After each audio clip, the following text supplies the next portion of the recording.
Hi everybody, it's Andrea Ankrum with Indivisible Northern Kentucky District 4. Welcome to another edition of one of our Coffee Klatch Conversations with Candidates. These are Q&A sessions where you're going to be able to get to know your candidates, and if you're watching live, you are able to send in our questions and we will ask your candidate. So I'm here today with Ryan Neaves, District 69. He's running for the House. Welcome. Hi. Why don't you go ahead and talk to our audience and tell them a little bit about yourself and why you're running for office. Sure, thanks for having me. My name is Ryan Neaves. I live in Florence, Kentucky with my wife Rachel and our 3 kids, Hadley, Lily, and Bo.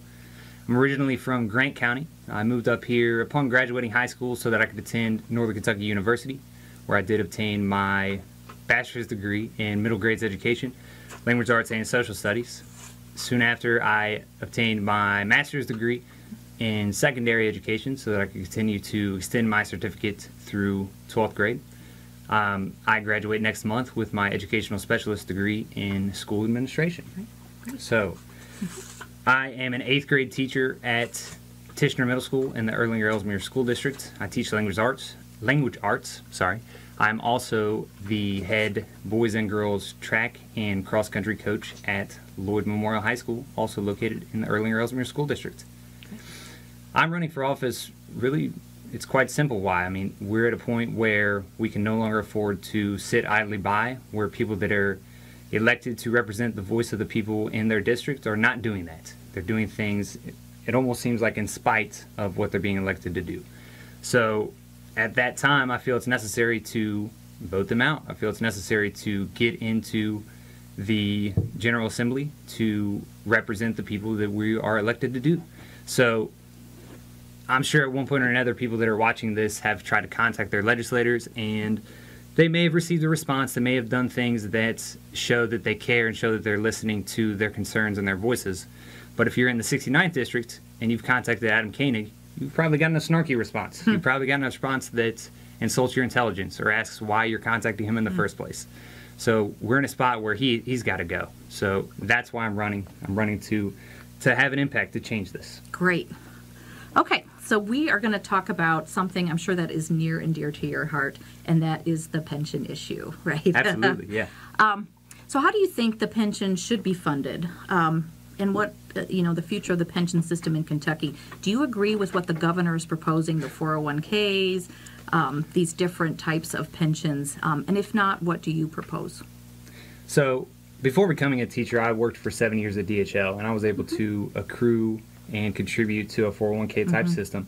And I understood that 401k, with the 401k, there was a certain level of insecurity and how it could fluctuate. And so you were kind of secured by your ability to draw Social Security at the same time. Right. So what a lot of people don't understand with the pension system is Kentucky teachers are not eligible to draw Social Security. Right. So that's one of the systems that doesn't make any sense why we're all of a sudden saying, well, we're going to change it to a 401k. No, you still don't get Social Security, but we're going to take the pension away and take away the ability for it to be secured and cause a lot of different concerns and kind of animosity or anxiety towards retirement. Right. Retirement's scary enough as it is because you've got to move into this whole different domain than what you're used to. So why remove the security? Why remove the ability for people to get what they were promised and get what they were told that they would receive?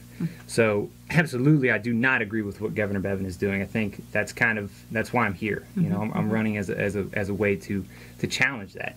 Things that he's put into place, it's very clear what he's trying to do. It's very clear that he's trying to vilify public education and show that we're kind of greedy or that we don't deserve the things that we've worked for. Right. And so what he puts out and what he puts into the budget makes it seem just that way. And so we have to find a way to fund the pension system. Now, I've seen all kinds of different numbers that have been passed through to say that it's been funded to a certain degree at this year, that year, or this year it's being funded fully, whatever that may mean. It's not being funded fully because they're trying to change it for new hires. Right. And so every time that a new class of educators comes in, you're taking off another part at the tail end of that. And so there's one less group that's paying into it. So how on earth is that, how is it being funded? That doesn't make any sense. Right. So in order for it to be fully funded, we have to have everybody, including new hires, on the pension system as what it's been designed. You can't all of a sudden, 29 years into a teaching career, shift to a different system. Right. That's illogical. It makes no sense. So to me, for it to be fully funded in the terminology of what that would mean, it has to be funded for everybody. And changing it for one group means changing it for everybody. Right. And do you think that that the pension, offering a pension is sort of an attraction to absolutely get into teaching? So, or any other public, 100%. So that's the other part, is it's not just a teacher problem. It's not a thing for, one of the other ways that it's being portrayed is that it just affects teachers. It affects, our firemen, our police officers, others that are public service workers. That is a huge attraction to this field. I would be lying if I said that I got into it for a pension system, because as an 18-year-old going into college trying to figure out what I wanted to do, you couldn't have explained to me what the difference between a pension and a 401k system was. But as I got further into it, I started to understand, yeah, I mean, that's definitely something that would draw people to the field. Right. And I get the other part where certain senators and certain representatives will say, well, I thought it was your calling. I thought you were doing it for the kids. There's so much more that goes into it than just it being our calling. We have to be taken care of. We have to be able to support our families and our kids. Right. So, yes. So, Senate Bill 241 proposed a constitutional amendment that would allow casino gambling and require 100% of proceeds to go to funding retirement systems. Do you agree with that, bringing gambling here? Or what are some other ways that you propose to fund the pensions? So, growing up in Grant County, really closer to Gallatin County, I'm very close to Sparta, and seeing what they did with the Kentucky Speedway and being close to Belterra, and seeing just how big horse racing is in the state of Kentucky. I don't understand why we're so hesitant to pull in casino gambling. Like, why are we okay with one form of gambling, but we're not okay with the full implementation? And it seems like it's just holding our state behind. We have so many different revenue streams that could open up from gambling coming into our state, and we're losing from the tourism, we're losing from all the different industries that leave our state to Tennessee, to Indiana, to Ohio, to go to their casinos. Lexington would be such a logical place for casino gambling. So to me, absolutely. Right. To take any of the funding that would be able to support our public education system, to support our pensions, casino gambling would help to support that, yes. So Governor Bevin's budget would cut funds from public education. House Bill 134 proposed to give tax credits for private school tuition. This would take away public school tax money, and the state would lose revenue. What are your ideas to support funding of our public education system, and what are your thoughts on charter schools and tax credits for private school tuition? So I'll answer that first. As being a product, I'll answer the latter end of that question first, sorry. Being a product of the public education system and understanding what it can mean for somebody that is growing up in poverty, and seeing the doors that can open in your life as a result of a strong public education system and the teachers that are present in your life, trying to take out any portion of that public school system, moving it towards a charter school, moving it towards a school that's entire purpose is not to educate, is to make money, is to be a corporate entity as a way to monetize just another domain. That just is one of the biggest atrocities that I can think of to go into government. It's just, it goes down the line of what isn't out of the realm of sanctity at this point. We're going to try to monetize this, monetize that, and now we're going to monetize public education. Like, that's one of the basic foundations of a well-running society, a well-running economy, is a well-developed public education system. So if we're going to monetize it and we're going to push it for charter schools, where I've not come across any of my research that's shown a long-lasting, sustainable charter school system that has also contributed to a local economy and the development of the workforce in a state. Right. It just doesn't, they don't go hand in hand. What they do a good job at is making money, is providing more tax incentives for businesses and promoting people to open a school for 2 to 3 years and then shut it down. Right. And then the public schools where the students came from, they lose the SEEK funding, and it's just this giant trickle-down effect that can decimate. Look at what happened in Louisiana. I mean, it can decimate an entire community, Right. decimate an entire state at this point. Right. So charter schools just they don't make sense. Mm-hmm. They don't make sense in terms of anything besides making money for corporations, Mm-hmm. and we just have to not go in that direction. And it's very clear that our governor is that's where he's at. Yeah. I mean, this is not somebody who is well respected in any regards from our state. He's from Massachusetts, correct? So he can't get elected in Massachusetts, comes to Kentucky, finds a way to make money, finds a way to have influence from Alec and from the Koch brothers, and so, Right. Why not? Why not? Let's dip our toe into public education and figure out these Kentuckians will let us go as long as we say yay guns and yay Right. abortions. Like Right. they'll let us make our decisions as we want. Right. So right. it's not okay. Right. What about the private school tuition tax credits? Do you think that would be taking money away? I mean, it would be taking money away from public schools. Yeah, I mean anything that goes to prevent funding to public schools, it just is. It's not a good idea. And I'm at the point where my wife did. She went to a private school. She was fortunate enough to be able to go there. It was a Christian-based education, and so I understand the value of it. I understand the systems that are in place. That it does work for some people, but to hear a sob story from certain legislators that public schools failed them, it's not that public schools failed you. It's that you need to adhere to the system, and I think public schools are the right choice. Okay. So marijuana, cannabis, hemp, some of these types of crops, if we legalize them to grow here in Kentucky and for use for medical purposes, it could increase our tax revenues. What are your thoughts on medical marijuana, bringing businesses and jobs into the state, using the revenues for education, and also legalizing recreational marijuana? And then also with that is the hemp industry. Sure. I'm at a point, it's a no-brainer to me. Like, why? There's so many things that, as a 27-year-old running for office, that I cannot wrap my head around. Why are we so against it? Why are we so set in our holding firm to this belief that it's, what is it going to do? What is it? What is so wrong I know about that it? some people feel like for recreational purposes, it's a gateway drug. Sure. So which hasn't been. Here's what I'll say.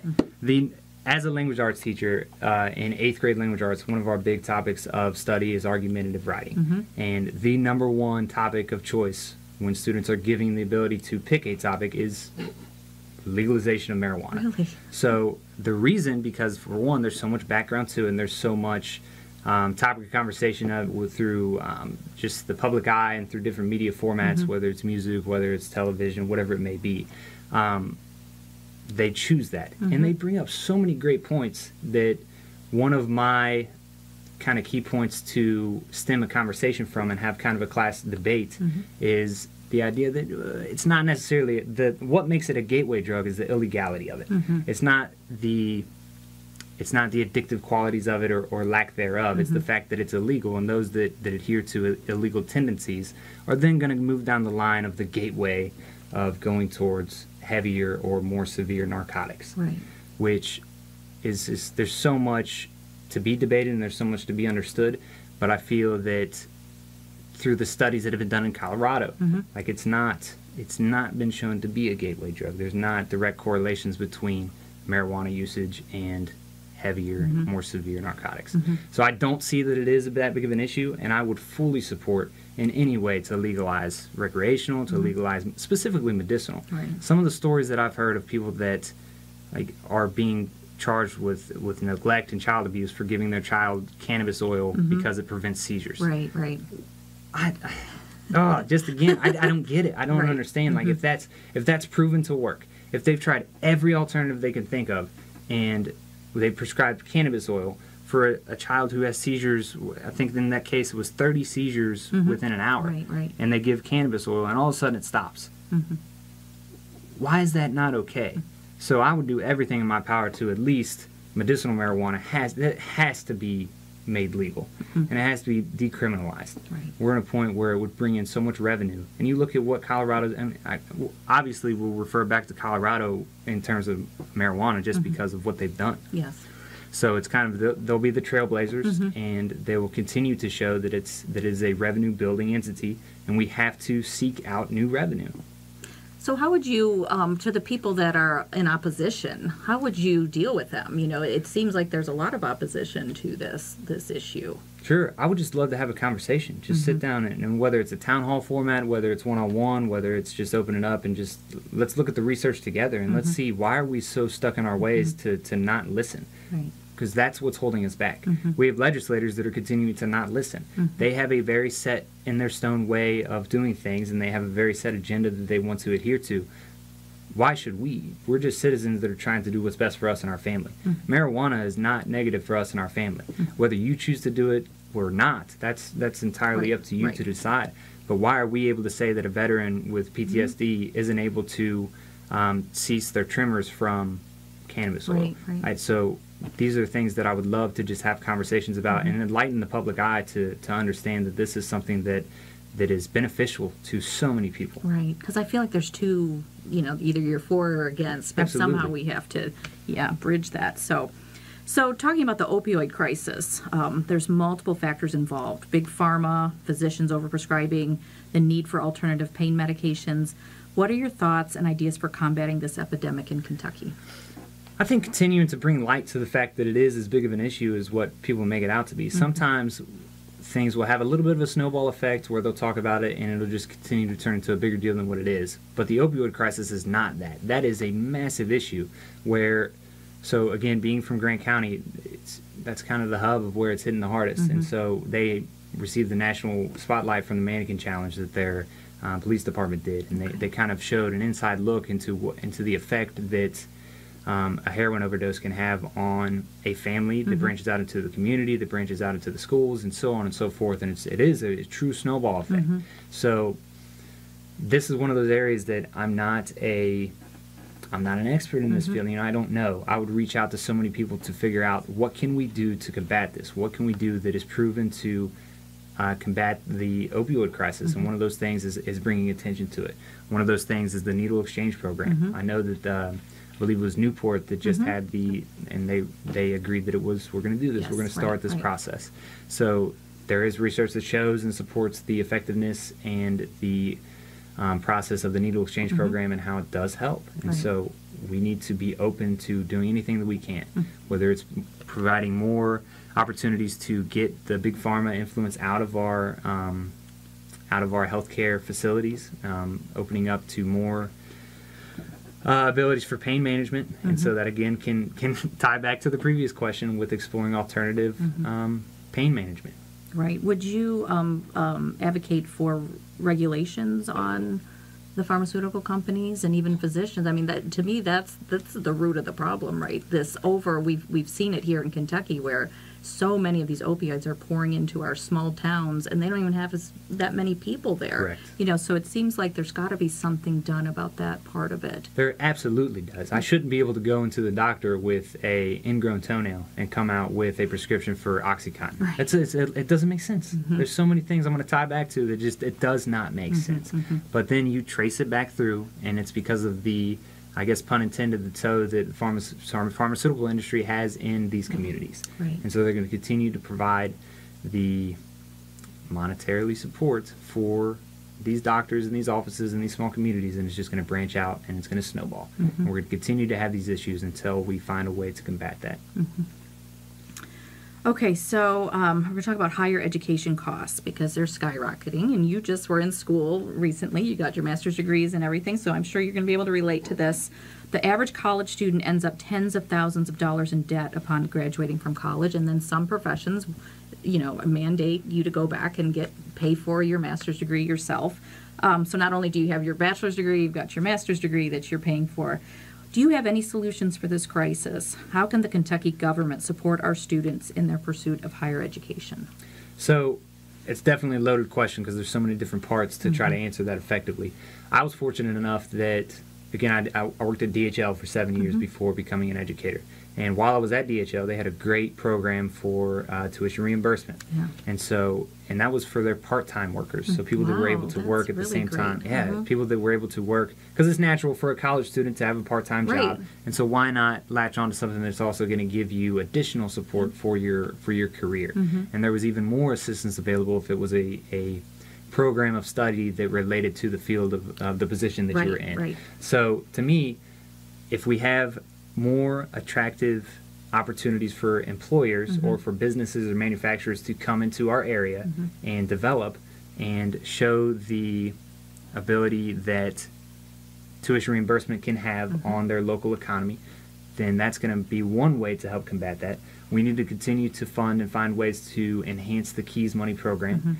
Part of that is understanding what a GPA is, giving education to our kids at an earlier level so that they are exposed to a GPA sooner and they understand the choices they're going to make as a middle school student is going to affect what they're going to do in high school in terms of the understanding of what a grade is. Giving more opportunities to the expansion of the Pell Grant, understanding the different scholarship opportunities that are available to students. But one of the bigger things is understanding that college is not for everybody. So we have this system in place where it seems that we are telling every student, you're going to go to college. You're going to learn what it is that you're going to do. You may not know right now. You may not know as a freshman in college what it is. Maybe by junior year you'll decide. Maybe you'll go in as a junior and you're going to want to be a German major, and then you decide to be a math major, and then you've changed it. And now you're a junior again 3 years from now. And what has happened is you've taken out more student loans to continue to pay for that. And you are providing tuition, and you're providing the room and board and all the different things that go into it. And all of a sudden, you're graduating from college with a degree in arts and humanities that doesn't get you a job, and you're $80,000 in debt. So you're not able to contribute to the economy right away, but you're now expected to pay $700 a month for your student loans. It's illogical. So we need to find ways to support our students as high schoolers to say, if as a state, we're going to make a push for making sure every student upon graduation is college and career ready. It seems like so much of that is eliminated with the career component. We're making sure kids are college ready to go to college, not to know what they're going to do in college, but they're gonna graduate with a 24 on the ACT. They're going to know what college courses are and what they're expected to do in college classes. But they're not going to know what it is that they're going to do once they graduate college, what that career component is. So we need to have more of an input in the technological innovation of the century that we're in. We need to have students that are understanding how to code. We need to have students that know how to operate advanced machinery, whether that's partnering with Mazak and Cengage and Celanese and pulling them into our schools to have a footprint and get a hold to train students on how to enter the workforce straight out of high school, or even to partner with Gateway, who I believe that their terminology say that they bridge the gap for workers. Absolutely. Like, let's take seniors in our high school and start to train them to be welders. Let's train them how to be carpenters. Let's get them into the vocational study programs at Gateway to give them a 2-year degree where they could possibly even graduate with no student loan debt. And they're also entering the workforce immediately upon and continue to develop and maintain our economy with our different manufacturing industries. Because Northern Kentucky is a hub for manufacturing. And it's only going to continue to grow. I drive by off of Industrial Road and I see the expansion that's happening. Is it Mubia or Mazak? One of the two. There's an expansion currently underway. And you go down Mount Zion and it's constant building and construction and people developing. But we're bringing people in from Ohio and companies from Indiana that are going to construct these buildings and these facilities because there's nobody here in Kentucky that can do it. So we need to foster that. We need to find a way to channel kids to understand maybe college isn't for me. That's not a bad thing. We need to understand that college is not for everybody.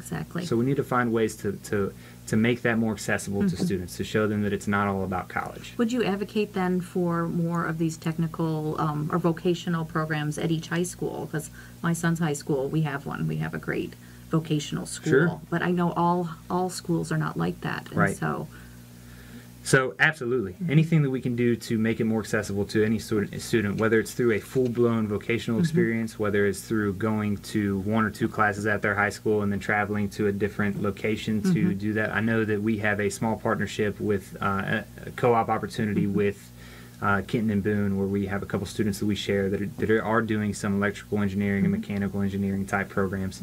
Kenton County does a great job with their academies where they can learn these different programs that are available now.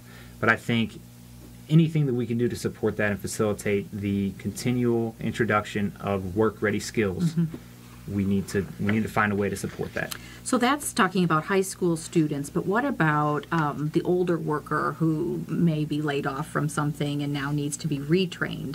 What are some, how would you ensure that we have enough skilled workers that need to be retrained, these retraining programs? How do we ensure that those are available? Sure. Now this is one, I don't know the full details on this because my uncle, who worked for many years with St. Elizabeth Healthcare, and he was, due to some different injuries, he was no longer able to work in that field any longer, and he's currently living in Tennessee.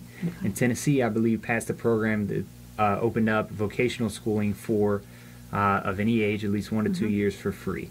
Wow. And so he's taking advantage of that because he's trying to become more skilled in a different area so that he can get a job. Right. And it's free of cost. Wow. So it's tax deductible, tax incentivized to be able to make that accessible to him. And so he is in his 50s, and I'm thinking this ties directly to that. So why are we, like, let's do that. If somebody is willing to learn a new skill, if somebody is trying to be the old dog trying to learn a new trick, absolutely. Let's find a way to foster that and support that. Let's find a way to make that more accessible to them as well. It's not just about those that are graduating high school and entering the workforce for the first time. It's maybe somebody that got so far down a career and stuck in something without any opportunity for advancement, or they just were at a plateau in their career and realized maybe I do want to. Maybe I had a hobby as a carpenter, is working on different houses and renovations, and this was something that I want to pursue, but I need to go to school to learn how to be a general contractor. So yeah, we need to find a way to do that. Right. Okay. And I think I would support any sort of legislation or sponsor any legislation that would allow that to happen. So right to work is basically an anti-union environment, and Kentucky has adopted the right to work. And so what are your thoughts on this, Kentucky being a right to work state, and if you were elected, what would you do about it?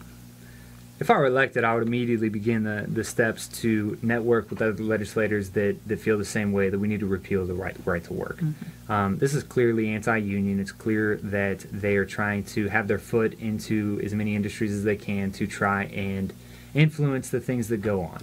And whether that is saying that somebody can't have a union, whether it's trying to say that they're going to control some of just the dirty tactics that are employed in right to work.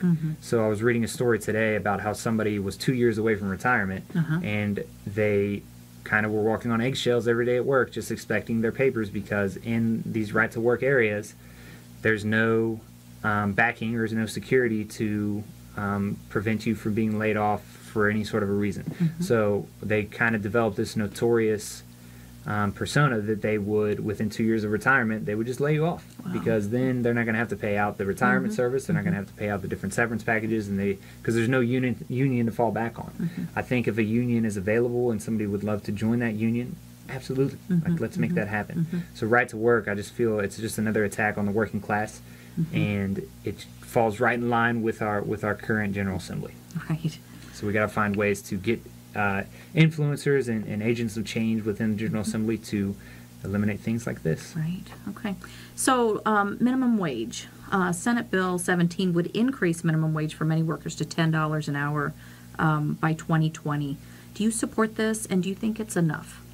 I think we definitely have to raise the minimum wage, but there's so many different things that go into raising the minimum wage, with whether it does coincide with the cost of living increases for 2020. I haven't looked at full details of any sort of comparison charts or inflation amounts to know if 1010 would be enough. I know there was the Fight for 15 movement that went on, and so increasing minimum wage definitely needs to be done. As far as the total amounts or where we need to stop or where we need to increase it to, I don't have enough of a background and understanding to know, but I think it definitely needs to be looked further into. And I think that's where, as a teacher and as somebody that listens, I'm gonna seek out those that know more about it to try and find information and try to figure out what's the best way that we can approach this. Okay.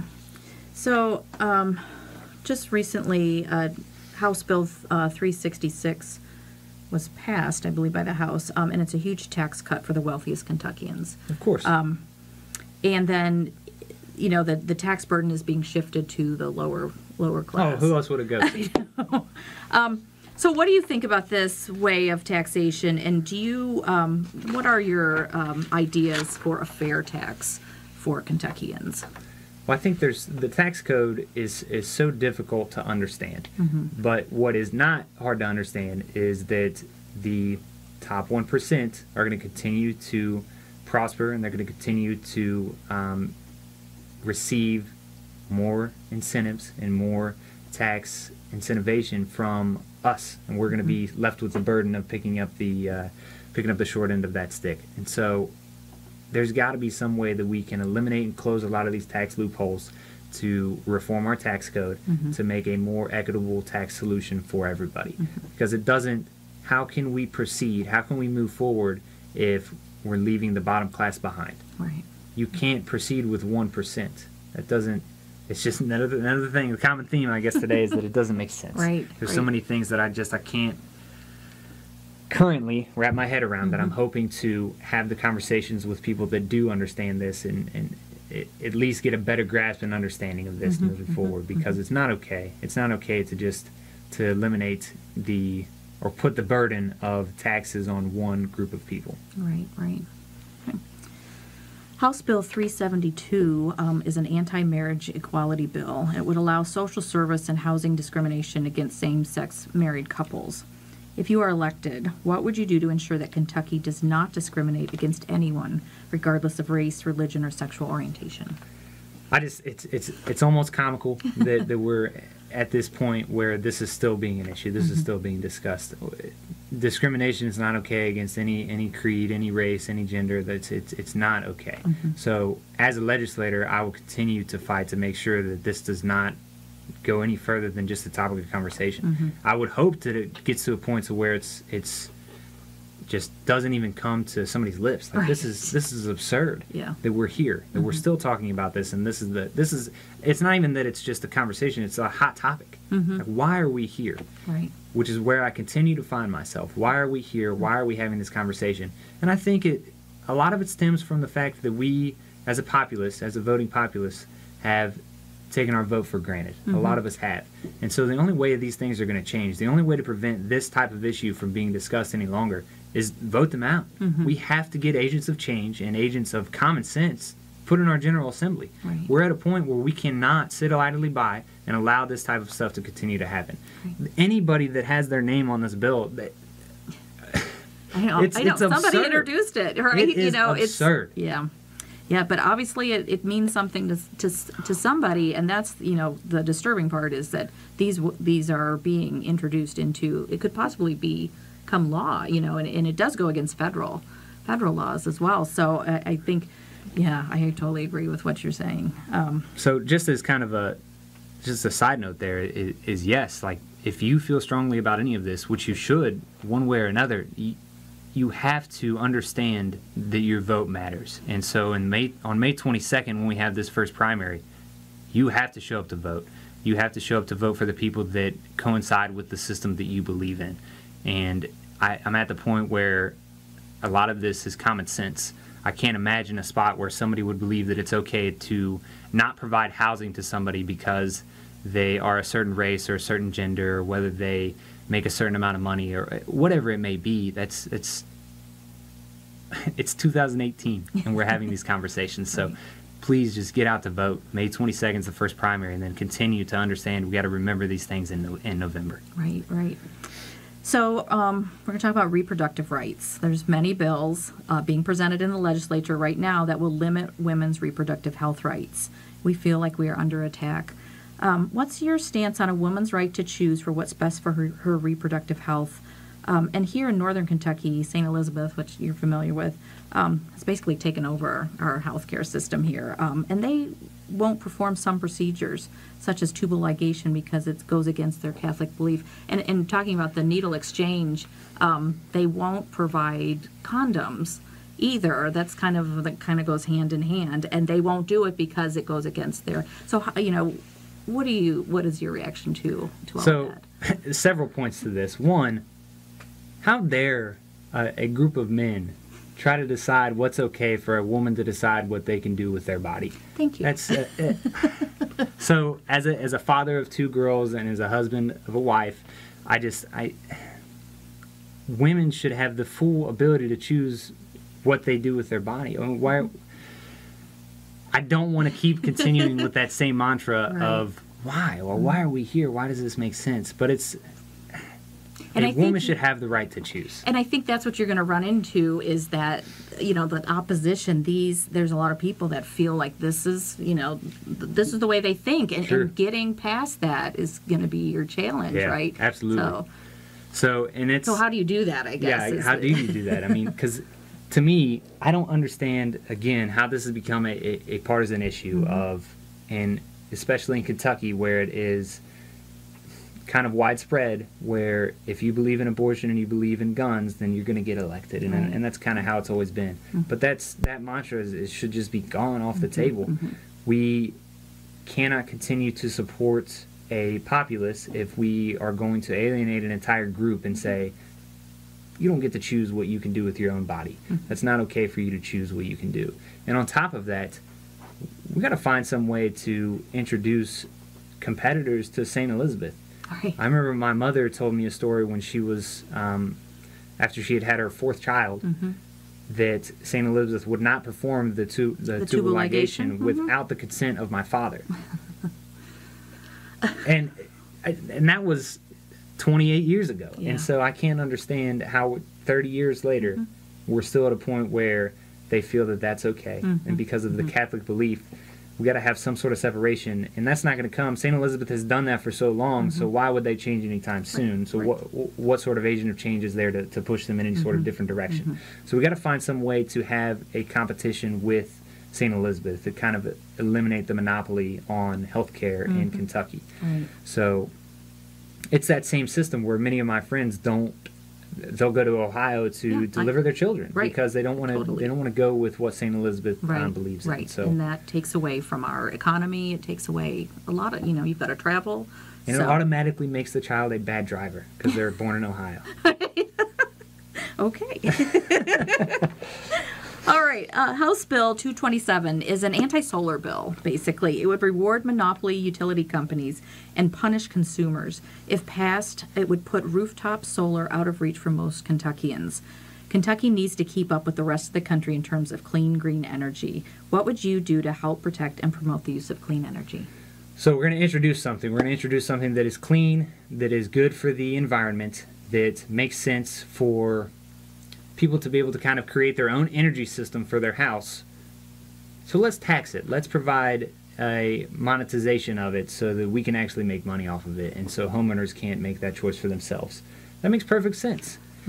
That's kind of the thought process that goes through our legislators. So why, if somebody wants to go through the process of purchasing the solar panel system, which is an extreme financial burden on them, why would we not give them tax incentives on their own personal income to be able to provide these systems and provide the energy, which, after talking to the senator from Pikeville at the last legislative session, the initial system was that the energy companies would buy back the surplus, and this bill eliminated that. They've taken that off the table. Yet another point that is illogical. So we have got to find a way to support anybody that wants to contribute to our environment. So this is real issues that are having a real benefit or real detriment to our clean air, to our clean water. Like, we look at all the different environmental issues that have happened in Michigan and in the different areas, and so we have to... Well, even in Martin County? In Martin County. So we have to be able to, and solar is just one of the ways that we can continue to provide clean energy, but if it's so out of reach currently because of the financial burden, the best way to alleviate some of that is to give tax incentives to make it more accessible to them. So anything that is just going to make it more out of reach and is going to continue to have people to rely on systems that are more expensive in the long run and that are more detrimental to our environment. So we got to find a way to help them and help support homeowners that want to make that decision. It almost seems like, they're rewarding these utility companies. It's like they're working for the utility company. How about, for the people? Let's work for the people for a change. Right, exactly. Okay, so we're going to talk about guns because this is a big topic nowadays, right? And especially being a teacher. Right. Do you think that Kentucky should have stricter gun ownership laws, and do you think that assault rifles should be banned?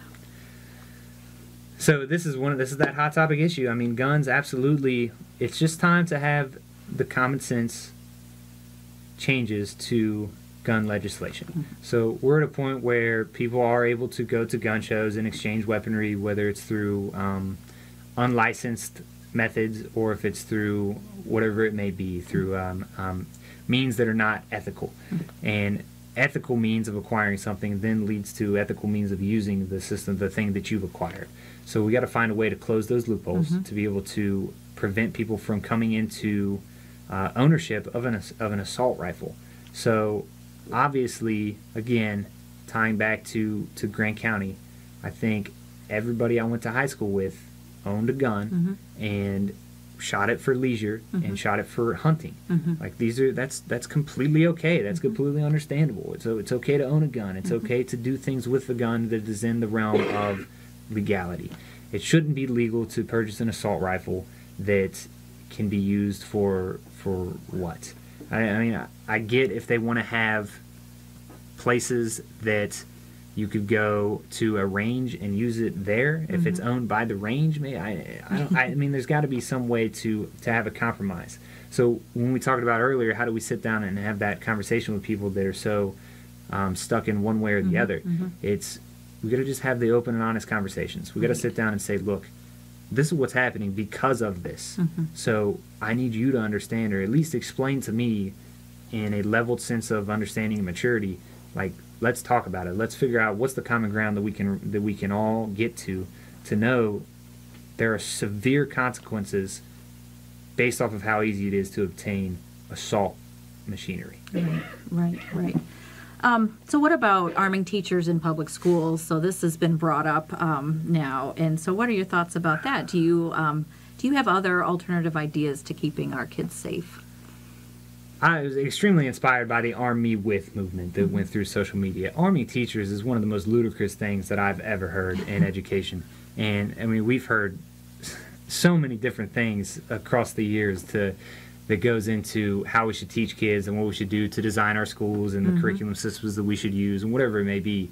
Arming teachers with weaponry is ludicrous, nothing short of ludicrous.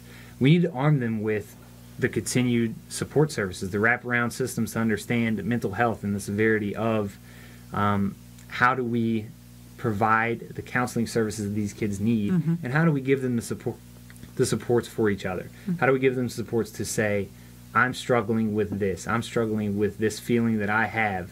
I don't know what it is, so then how do I talk about it with somebody to know who I am and where I'm at? We have to continue to fund those things, but we can't do that if our governor is going to cut those types of systems from our budget. Right. So we need to not only not cut them from the budget, we need to support them and build them and go further and further to it. We need to continue to have conversations about suicide prevention and suicide awareness. We need to just the mental health services and the wraparound services that we're able to provide for our students. We need to continue to develop those. We need to arm our teachers with smaller class sizes so that students' voices are louder, so that we can hear and understand if somebody is sitting in the classroom that something's going on. They need to talk about something to somebody, and they need to know that we're here for them. That sometimes can get lost if we have 36 kids in a class. And that's where we're going to be with this budget. Right. I'm just curious, do you know any teachers who say, hey, I want to carry a gun in school?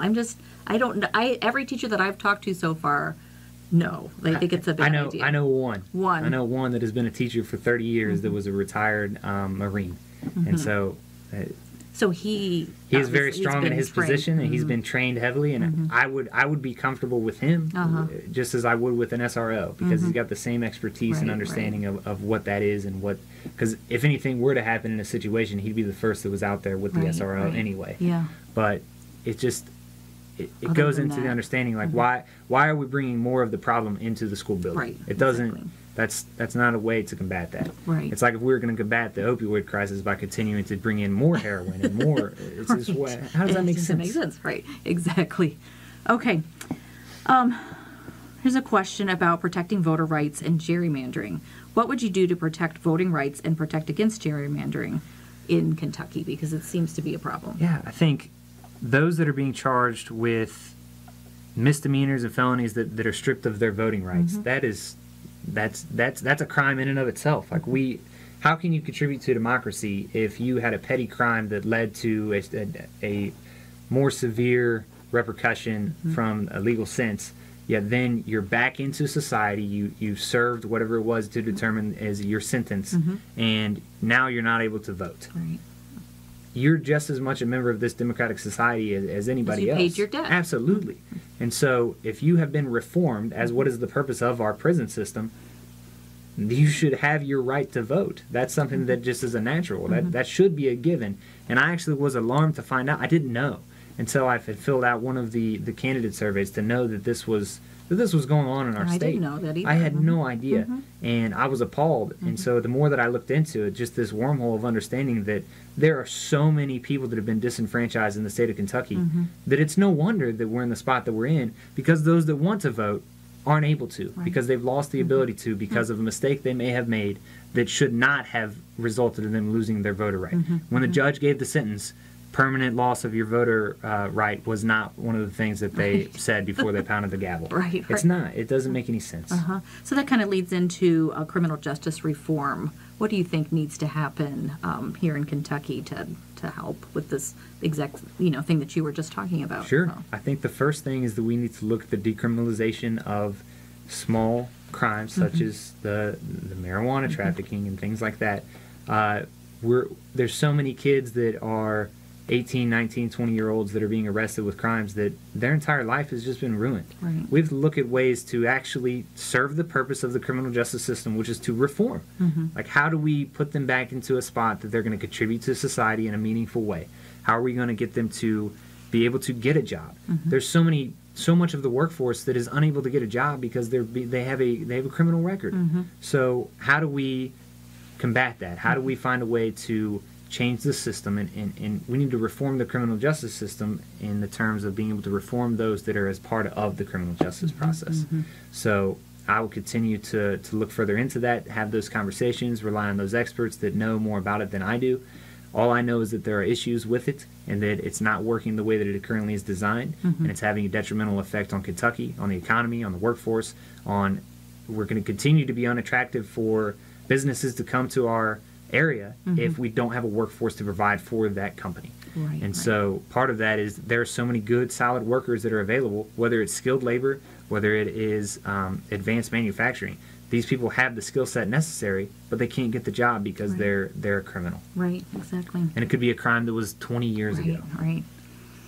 How would you be a friend to small businesses and farmers in Kentucky? Sure. Farmers have constantly been looking for that next cash crop ever since the understanding of the detrimental effects of tobacco. And so tobacco is going to continue to go by the wayside. It's going to continue to be taxed. It's going to continue to be less used, and it's going to continue to be more withdrawn from society because everybody understands the harmful effects of it. And in return, why would we not continue to use those fields that are already ready to support our farmers in the hemp industry, to support our farmers make solar energy farms? Like we have such a large concentration of experts in the agricultural field in Kentucky. So let's tap into that. Let's find a way to get them the supports that they need to make solar farms, to make hemp farms, to continue to turn Kentucky into the agricultural powerhouse that it once was. So any way that I could help to support that, I would look into, and I would continue to file and support and co-sponsor any legislation that would make the farmer a more central point of Kentucky. What about forward. The small businesses? Sometimes they feel like they're being crushed under some of the larger companies that are coming in, and how would you kind of support them? Sure, it's that same understanding that the small businesses sometimes bear the burden of the what's being given to the large corporation and large businesses in the same way that the small and middle class is being given the burden of the top 1%. So we've got to find ways to continue to support them, whether it's through if we're closing the loopholes for the large corporations and those at the top, let's find loopholes and incentives for the small businesses to continue to make it attractive for entrepreneurs to develop and build their businesses in Kentucky, because the Kentucky-grown products continue to thrive, and we got to find ways to foster that and support it. Okay, health care in the state of Kentucky. We were one of the first states that kind of jumped on board with the ACA, and we had connects, and we got a lot of people on Medicaid. Well, now the governor is trying to reverse a lot of that and, doing this work requirement for Medicaid. How would you, what are some of your thoughts on this current situation that's happening with our health care and Medicaid here in Kentucky? Sure. I think to say that somebody's going to have to meet work requirements to obtain Medicaid goes against the entire concept of what Medicaid is for. So that needs to go by the wayside. We need to continue to support, if people have the need to be on Medicaid, we need to get Medicaid to these people. Mm-hmm. Healthcare is yet another foundational component of providing for your common person. Like, we need to support our neighbors in any way that we can, and providing the health of our state. That's at the forefront. Right. In order to, it's all coming full circle. Mm-hmm. So we're going to graduate people into the economy. They're going to contribute. They're going to work. They're going to continue to develop and force each other and work into the development of our state. Yet when they become ill, if they break their arm and they have to pull out of that work, they can't then all of a sudden have to pay an entire paycheck, 2 paychecks, just to be able to get a cast and an x-ray and a surgery on their arm. Mm-hmm. They need to have the supports to be able to get that. So we need to make healthcare more affordable, more accessible to everybody. Right. Whether that's through the single-payer system, whether that's through whatever it may be. I know that's not a state-level issue, but we have to make healthcare more affordable and accessible for everybody. Mm-hmm. So, because a lot of times what happens is, I remember being a deer in headlights when I was 18 and freshly married, and all of a sudden I'm faced with the understanding that I'm going to provide healthcare for my wife. And then when we have children, I'm looking at how much a monthly... Yeah, it's a shock, right? It is. It's huge. It's insane. And to know that the current healthcare system for teachers is not good as it is, to where when I was at DHL, I had phenomenal healthcare. Right. And so that was one of the biggest shocks when I became a teacher was, oh my God, healthcare is so much more expensive and it covers so much less. Yeah. So to then hear that healthcare is one of the things that's being cut or being reduced in the budget, have to pay more for. It's hard to visualize what that means, and to see different graphics and infographics that are spread about what it means for retirees. Retirees should not be having to spend 70% of their income to be healthy. Right. Like, that's something that we need to continue to provide.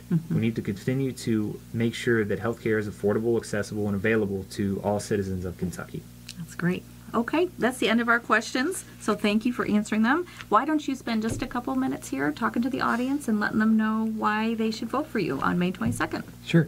So one of the things that we didn't get to today is a couple of questions that we didn't necessarily get to talk about is I've had several emails from different members of the 69th District that their concerns are different issues that are being brought about from the budget necessarily weren't being talked about. One of those was the PVAs at the different county and city levels throughout the state, the property value administrators, that their entire departments are going to be shut down as part of this budget. And that is a valuable entity that's part of our local government. The services that they provide is necessary to the continuation of the local government and the funding that's provided for our school systems. Another thing is that, I don't know if a lot of people know this, but the animal welfare laws in Kentucky is 50th of 50 of all states in the United States. So it is not illegal to have sex with an animal in Kentucky. It is not illegal to chain a dog up at negative 10 degrees outside as long as there is a bowl within a certain proximity of the animal. These are things that aren't being brought up and aren't being discussed that absolutely have to be, because they're members of the society as much as we are. So we need to continue to develop and support the systems that protect our animals. We need to continue to develop and support the people that are kind of being lost. It's not just a teacher problem. Like I said, the property value administrators, the different businesses, the different people that have so many effects that are being brought upon them as part of this budget that's just not being talked about. So as a teacher, I fully understand that this is a teacher problem, but it's not just a teacher problem. It affects so many other people. So what I'm going to do is I'm going to continue to go down this campaign, and hopefully on May 22nd, I influence enough people to understand that I will be the voice for the 69th District in Frankfort. I will continue to make sure that those that I've talked about today, the issues that we've discussed, are going to be brought up and they're going to be talked about on the floor. Whether it's from me discussing and networking with the other legislators, whether it's me having those conversations through town halls, through Facebook Lives, whatever it may be, I'm going to listen to you and I'm going to make sure those things are being brought up and talked about on the floor. Because the way that it is right now, in the 69th especially, Adam Koenig does not represent the 69th district. So whether it's me or whether it's somebody else, we have to find a way to change this. We have to find a way to vote them out starting on May 22nd with this primary. I want to thank you guys for the opportunity to come and talk today. This has been very informative. It's been very awesome to be on camera and share some of the thoughts and opinions that we have on the different issues. Mm-hmm. And it's been a delightful time. Great. It's great to get to know you. So good luck. Thanks you. So I appreciate much. it. No problem. All right. And everybody, if you want to watch this again, it'll be on our Facebook page and our YouTube page as well. And join us again on our next episodes, 5 and 7 o'clock on Sundays. Thank you.